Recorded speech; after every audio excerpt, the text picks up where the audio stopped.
আছো? আশা করি তোমরা সবাই খুব ভালো আছো, আর এরকম করেই তোমরা সবাই খুব ভালো থেকো। আর আমিও খুব ভালো আছি। শিবানী লাইফস্টাইল ব্লগ নতুন একটা ভিডিওর সাথে তোমাদের সবাইকে জানাই অনেক অনেক ওয়েলকাম। আর আজকে আমি সকাল সকাল তোমাদের সঙ্গে কথা বলতে ছাদে চলে এসেছি।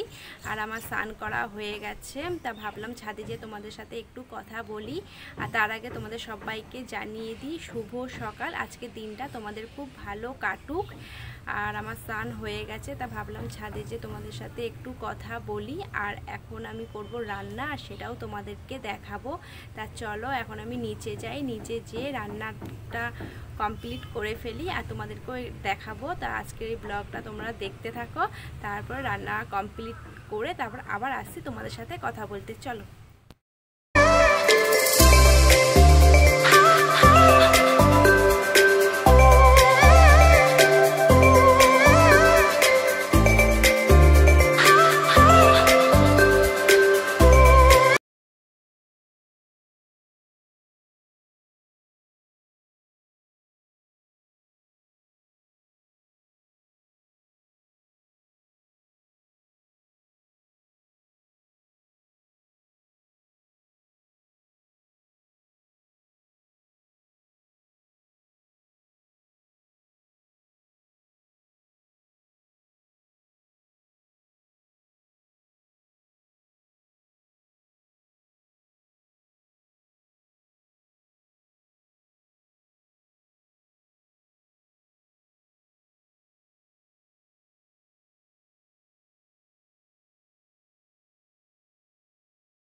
হাই ফ্রেন্ডস, আমি আবার চলে এসেছি তোমাদের সাথে কথা বলতে। আর আজকে একটু নিত্য নতুন রান্না হয়েছিল, কারণ সাধারণত ঘরোয়া পদ্ধতিতে এরকম রান্না হয় না, আর সব সময় তো এরকম খাওয়া উচিতও না। তা আজকে একটু অন্যরকমভাবেই রান্না করলাম, তা খেতে খুব টেস্টি হয়েছিল, সেটা তো তোমাদেরকে আমি দেখালামই।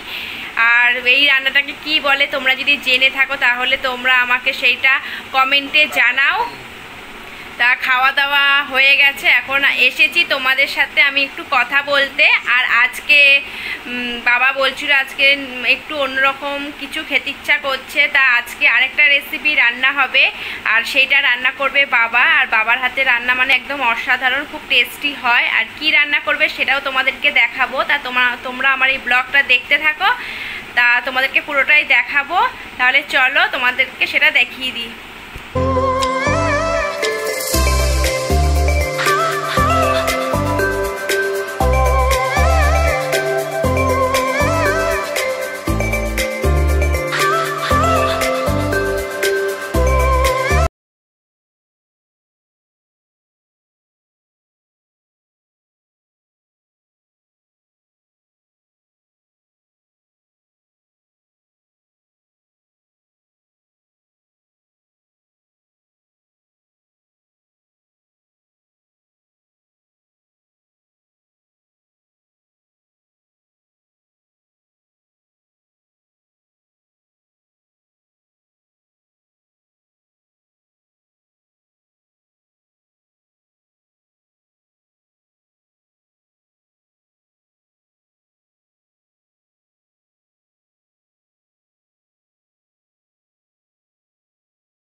রান্না আমার কমপ্লিট হয়ে গেছে। এবার আমি খাবো তড়কা আর রুটি। মনে হচ্ছে রান্নাটা আজকে খুব ভালোই হয়েছে। তা চলো খেয়ে নিই, তারপরে আবার আসছি তোমাদের সাথে কথা বলতে। খাওয়া দাওয়া কমপ্লিট করে আমি ঘরে চলে এসেছি, আর আজকে কি কি রান্না হলো পুরোটাই তোমাদেরকে দেখালাম। আর এখন অনেকটাই রাত্রির হয়ে গেছে, তোমাদের সবাইকে জানাই শুভ রাত্রি। আর আজকের এই ব্লগটা কেমন লাগলো সেটা তোমরা আমাকে জানিও, আর আমার চ্যানেলটিকে সাবস্ক্রাইব করে দিও, পাশে থাকা বেল বাটনটিও প্রেস করে রেখো। এরকম নতুন নতুন ব্লগ নিয়ে আমি আবারও আসবো। আর তোমরা সবাই ভালো থেকো, সুস্থ থেকো, টাটা।